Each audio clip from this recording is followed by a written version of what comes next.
Welcome back, everyone. Today, we're diving deep into intergenerational trauma in Indigenous communities.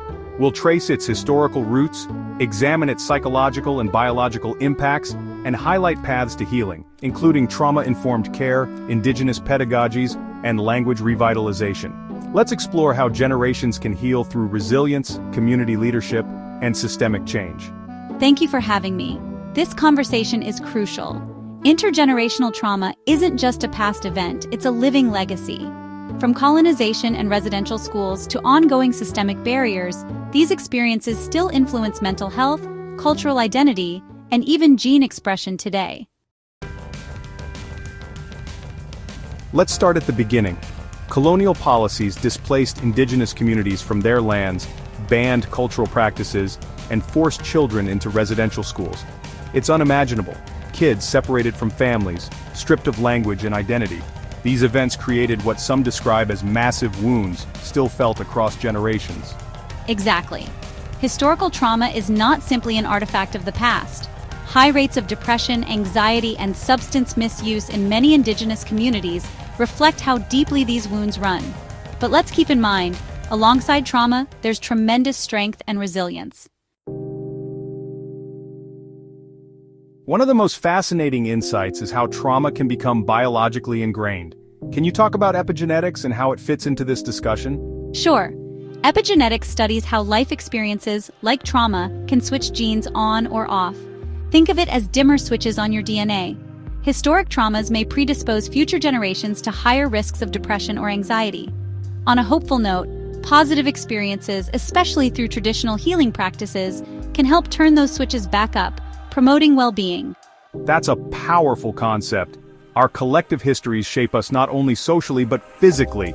It underscores the urgency for holistic healing that includes research on traditional healing methods and how they intersect with epigenetics. Absolutely.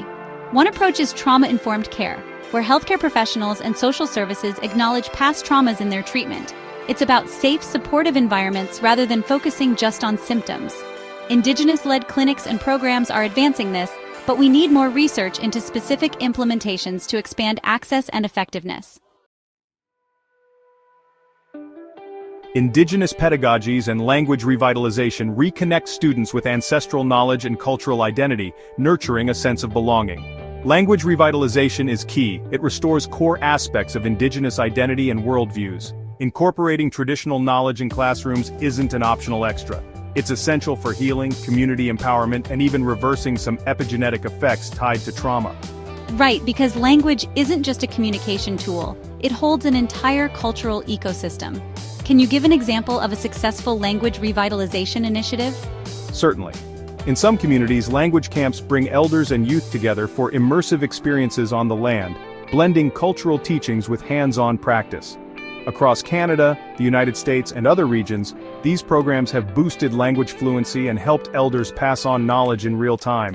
More research on these successful models can guide policy and expand them elsewhere. That ties into community-led initiatives, cultural festivals, land stewardship projects, and more. These reflect profound resilience. What do these grassroots movements teach us? They show how healing truly begins within communities.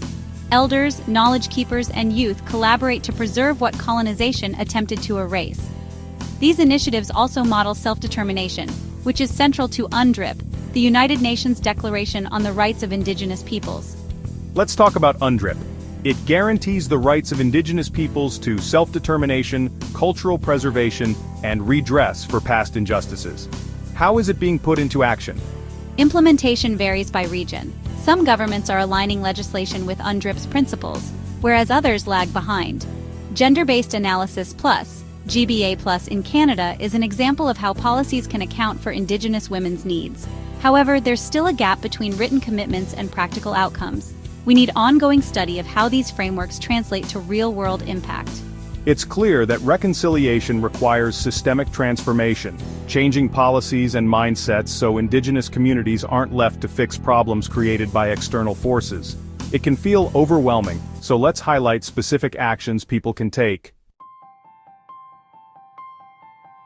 Here we go. Here are some action items.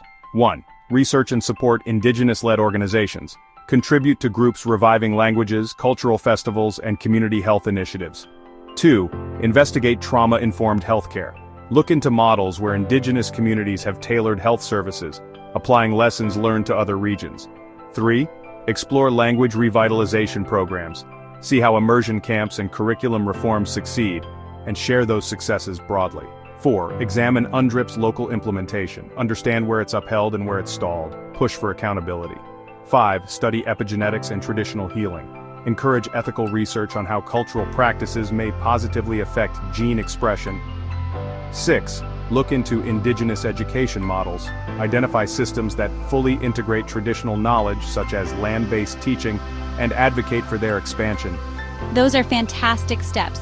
It reminds us that real change happens both top-down through law and policy, and bottom-up through communities and individuals. If we combine both, we pave the way for meaningful, lasting reconciliation. Exactly. Healing across generations isn't just for Indigenous peoples to navigate alone, it's a shared responsibility. By amplifying Indigenous voices, challenging biases, and investing in community initiatives, we can help dismantle systemic barriers and foster true healing. Before we wrap up, what's your biggest takeaway from everything we've discussed? Historical trauma, epigenetics, cultural revitalization, and UNDRIP. It's the unbreakable resilience of Indigenous communities.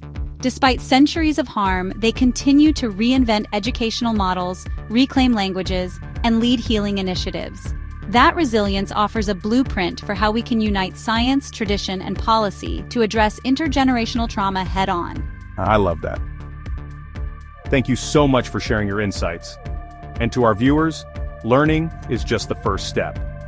We encourage you to get involved with local Indigenous-led programs, advocate for better policies, and keep seeking out Indigenous perspectives. Every effort counts. Thank you for having me. I hope everyone watching is inspired to take action, even if it's something small, because collectively, our small actions can create big ripples of positive change. Exactly. Thank you all for tuning in. Let's continue this journey together. One conversation, one action at a time. Don't forget to like, subscribe, and share this video if you found it helpful. Until next time, take care and stay curious.